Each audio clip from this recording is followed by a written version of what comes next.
बिहार में एसआईआर हो गया है और 65 लाख वोटर फर्जी पाए गए हैं। अब आज मैंने सुप्रीम कोर्ट में एक अलग से एप्लीकेशन फाइल किया है और उन 5 राज्यों में एसआईआर लागू करने की मांग किया है जहां अगले साल चुनाव होना है। असम में अगले साल चुनाव है, बंगाल में अगले साल चुनाव है, तमिलनाडु में अगले साल चुनाव है, केरल में अगले साल चुनाव है और पांडिचेरी में भी अगले साल चुनाव है। 5 राज्यों में 2026 में चुनाव होना है। तो आज इसलिए मैंने माननीय सुप्रीम कोर्ट में एक एप्लीकेशन मूव किया है और मूव करके कहा है कि तत्काल बिहार के बाद बिहार चुनाव के साथ साथ उन 5 राज्यों में एसआईआर का शेड्यूल तत्काल जारी किया जाए और उन 5 राज्यों में स्पेशल इंटेंसिव रिवीजन शुरू कर दिया जाए। बिहार का नतीजा सबके सामने है, 65 लाख फर्जी वोटर। आप कल्पना करिए, मैं गारंटी के साथ कह रहा हूँ बंगाल में इससे कहीं ज़्यादा फर्जी वोटर मिलेंगे, असम में भी इससे ज़्यादा फर्जी वोटर मिलेंगे, केरल में भी फर्जी वोटर मिलेंगे और तमिलनाडु में भी फर्जी वोटर मिलेंगे, पांडिचेरी में भी फर्जी वोटर मिलेंगे। इसलिए इलेक्शन कमीशन को तत्काल इन 5 राज्यों में जहां अगले साल चुनाव होना है वहां पे स्पेशल इंटेंसिव रिवीजन का शेड्यूल शुरू करना चाहिए। और एक मेरा केंद्र सरकार से भी आग्रह है कि केवल एसआईआर इलेक्शन के कमीशन के एसआईआर करने से बात नहीं बनेगी। अब समय आ गया है बीएनएस में बदलाव किया जाए और फर्जी डॉक्यूमेंट बनाने को गंभीर अपराध घोषित किया जाए। पूरे देश में इस समय 2000 रुपये में आधार बन रहा है, फर्जी आधार। पूरे देश में 2 से 3 हज़ार रुपये में फर्जी राशन कार्ड बनवा ले रहे हैं घुसपैठिए। ये घुसपैठिए बॉर्डर पे 2000 दे के आते हैं, अंदर आते हैं, 2000 रुपये में फर्जी राशन कार्ड बनवा लेते हैं, 2000 रुपये में फर्जी आधार बनवा लेते हैं, 2000 रुपये में फर्जी बर्थ सर्टिफिकेट बनवा लेते हैं नगर निगम के जरिए, फिर 3 से 4 हज़ार रुपये देते हैं, ड्राइविंग लाइसेंस बना लेते हैं आरटीओ ऑफिस के। तो 10 से 12 हज़ार रुपये खर्च करके ये पाकिस्तानी, अफगानिस्तानी, रोहिंग्या, बांग्लादेशी 4 से 5 डॉक्यूमेंट बनवा लेते हैं और उसके बाद फिर 2-2 हज़ार रुपये देते हैं और उसके बाद वोटर आईडी में अपना नाम जुड़वा लेते हैं। तो ज़्यादा से ज़्यादा 15 हज़ार रुपये खर्च कर रहे हैं ये पाकिस्तानी, अफगानिस्तानी, रोहिंग्या, बांग्लादेशी और भारत के नागरिक बन जा रहे हैं। ये सब इसलिए चल रहा है क्योंकि फर्जी डॉक्यूमेंट बनाना और फर्जी डॉक्यूमेंट बनवाना गंभीर अपराध नहीं। इसलिए मैं माननीय प्रधानमंत्री, गृहमंत्री से निवेदन कर रहा हूँ, सबसे पहले फर्जी आधार, फर्जी राशन कार्ड, फर्जी ड्राइविंग लाइसेंस, फर्जी बर्थ सर्टिफिकेट, फर्जी वोटर आईडी, इसको बनाने और बनवाने को जघन्य अपराध घोषित करें। गंभीर अपराध नहीं, सीरियस ऑफेंस नहीं, हीनस क्राइम, जघन्य अपराध घोषित करें और फर्जी डॉक्यूमेंट बनाने वालों को 10 से 20 साल की सज़ा का प्रावधान करें। जितना ज़रूरी है फर्जी डॉक्यूमेंट बनाने वालों को सज़ा देना, उतना ही ज़रूरी है बनवाने वालों को भी देना। जब तक ये नहीं करेंगे, कानून नहीं बनाएंगे, तब तक ये फर्जीवाड़ा रुकेगा नहीं। और ये कानून बनाने के बाद भी खौफ तभी पैदा होगा जब झूठी गवाही गंभीर अपराध हो और झूठ बोलना गंभीर अपराध हो। क्योंकि ज़्यादातर केस में ये देखा गया है कि पुलिस पकड़ती तो है, रोहिंग्या को पकड़ती है, बांग्लादेशियों को पकड़ती है, पाकिस्तानियों को पकड़ती है, अफगानिस्तानियों को पकड़ती है, लेकिन उनको किसी धारा में ठीक से गंभीरता के साथ उनको जो है जेल में बंद नहीं कर पाती और बाद में कोर्ट से उनको बेल मिल जाती है। बेल इसलिए मिल जा रही है कि भारत में अवैध रूप से रहना ये जघन्य अपराध नहीं है, फर्जी डॉक्यूमेंट के सहारे रहना ये भी जघन्य अपराध नहीं है, भारत में अवैध रूप से प्रवेश करना ये भी जघन्य अपराध नहीं है, डॉक्यूमेंट बनवा लेना फर्जी वो भी जघन्य अपराध नहीं है।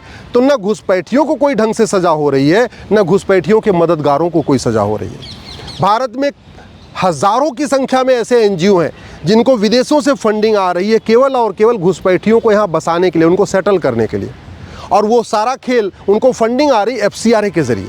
तो जब तक एफसीआरए नहीं बंद होगा तब तक फंडिंग नहीं होगी, विदेशी फंडिंग नहीं बंद होगी, और विदेशी फंडिंग नहीं बंद होगी तब तक ये रोहिंग्या, बांग्लादेशियों को ये एनजीओज़ मदद करते रहेंगे। ये एनजीओ इसलिए भी मदद करते हैं क्योंकि उनको पता है यहाँ फर्जी डॉक्यूमेंट बनवाना कोई गंभीर अपराध नहीं है, तो वो डॉक्यूमेंट बनवा के दे रहे हैं। चाहे वो उत्तर प्रदेश हो, चाहे आपके मध्य प्रदेश हो, चाहे राजस्थान हो, हरियाणा हो, किसी भी पार्टी की सरकार हो, धड़ल्ले से फर्जी डॉक्यूमेंट बन रहा है। आप कल्पना करिए, उत्तर प्रदेश जहाँ योगी जी मुख्यमंत्री हैं, वहाँ रायबरेली में 20,000 डॉक्यूमेंट बना लिए और 20,000 में से 15,000 हिंदू नाम से बनवा लिए बांग्लादेशी, रोहिंग्या घुसपैठियों ने। ये बहुत बड़ा गंभीर खतरा हो रहा है। इसलिए मैं माननीय प्रधानमंत्री और गृहमंत्री से निवेदन कर रहा हूँ, बीएनएस में तत्काल बदलाव करें। एक जो चैप्टर है offence relating to cheating, fraud, forgery, उसमें सज़ा कठोर बनाएं।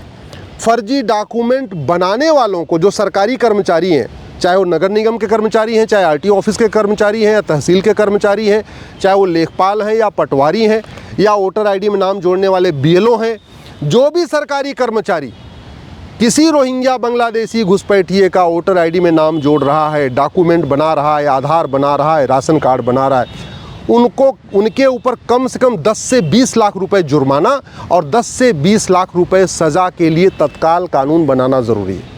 तब जाके खौफ पैदा होगा, क्योंकि इस समय भारत में 5 करोड़ घुसपैठिए आ चुके हैं। 5 करोड़ में से लगभग 2 करोड़ ने तो फर्जी डॉक्यूमेंट बना भी लिया है, और वो लगभग उनका वोटर आईडी में नाम भी जुड़ गया है। बिहार में जो 65 लाख फर्जी वोटर पकड़े गए, उनमें बहुत बड़ी संख्या में घुसपैठिए हैं, बांग्लादेशी हैं, रोहिंग्या है।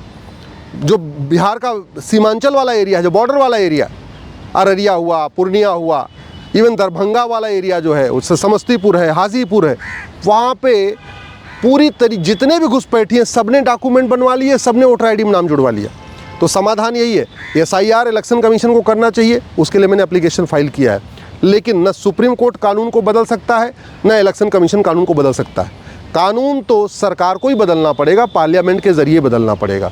और उसका तरीका यही है कि जैसे दुनिया के कई देशों में फर्जी डॉक्यूमेंट बनाना जघन्य अपराध है, वैसे भारत में भी फर्जी डॉक्यूमेंट बनाने को जघन्य अपराध घोषित करना ज़रूरी है। जैसे दुनिया के कई देशों में झूठ बोलना, झूठी गवाही देना जघन्य अपराध है, 10 से 20 साल की सज़ा मिलती है, वैसे ही भारत में भी झूठ बोलना, झूठी गवाही देने को जघन्य अपराध घोषित करना ज़रूरी है, 10 से 20 साल की सज़ा का प्रावधान करना ज़रूरी है।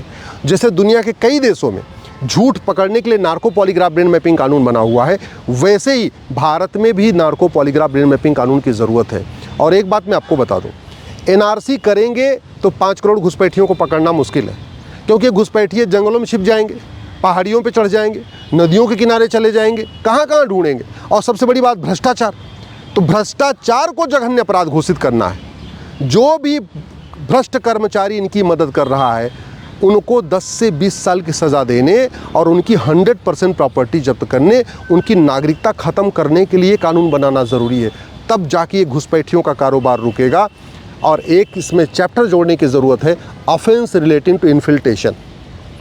दुर्भाग्य है कि पूरे देश में घुसपैठ चल रही है, लेकिन बीएनएस में घुसपैठ से रिलेटेड कोई एक चैप्टर नहीं है। इसमें चोरी के लिए चैप्टर है, डकैती के लिए चैप्टर है, झपटमारी के लिए चैप्टर है, बाकी सबके लिए चैप्टर है।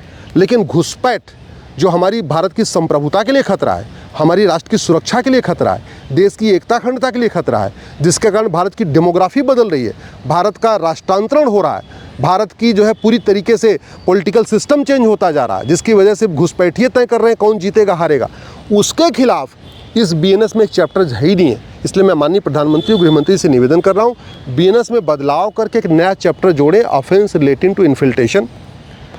घुसपैठियों की मदद करना, जो मददगार हैं उनके ऊपर नेशनल सिक्योरिटी एक्ट लगाएं, एनएसए लगाएं, उनके ऊपर यूएपीए लगाएं, उनके खिलाफ वेजिंग वॉर की धारा लगाएं, उनके खिलाफ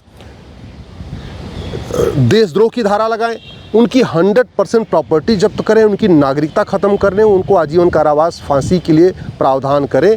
तब जाके ये घुसपैठ रुकेगी। और जैसे ही हर जिले में 10-10, 20-20 घुसपैठियों को पकड़ के उनका नार्को पॉलीग्राफ ब्रेन मैपिंग करके उनसे पूछना शुरू करेंगे कि तुम्हारी किसने किसने मदद किया है, तो स्वाभाविक सी बात है, भारतीयों का नाम लेगा। कोई भी घुसपैठिया बिना भारतीयों की मदद के यहाँ रुक ही नहीं सकता। कोई उनका आधार बनाएगा, कोई राशन कार्ड बनाएगा, कोई ड्राइविंग लाइसेंस बनाएगा, कोई बर्थ सर्टिफिकेट बनाएगा, कोई वोटर आईडी बनाएगा। जिस दिन घुसपैठियों का narco polygraph brain mapping test करके यहाँ के मददगारों के बारे में पता कर लेंगे और यहाँ के जो मददगार हैं उनको जेल में भेजना शुरू करेंगे, गारंटी के साथ कहता हूँ, जो भारत में उनके मददगार बैठे हैं, चाहे वो एनजीओ हैं, चाहे सामाजिक कार्यकर्ता हैं, चाहे नेता हैं, चाहे अभिनेता हैं, चाहे पार्षद हैं, चाहे प्रधान हैं, वो खुद ही घुसपैठियों को यहाँ से भगा देंगे। अपने आप एनआरसी हो जाएगी। घुसपैठी 90% घुसपैठिए साल भर में भाग जाएंगे, 99% घुसपैठिए अगले 5 साल में भाग जाएंगे। 1% जो बचेंगे उनको पुलिस ढूंढ लेगी, लेकिन वो तभी हो सकता है जब भारत में कानून बदला जाए। जब तक कानून नहीं बदलेंगे तब तक घुसपैठ की समस्या ख़त्म नहीं होगी। और एसआईआर से कम से कम घुसपैठियों को वोटिंग का राइट तो ख़त्म हो जाएगा, लेकिन इलेक्शन कमीशन घुसपैठियों को भगा नहीं सकता। घुसपैठिए तभी भागेंगे जब ये कानून बदलेगा।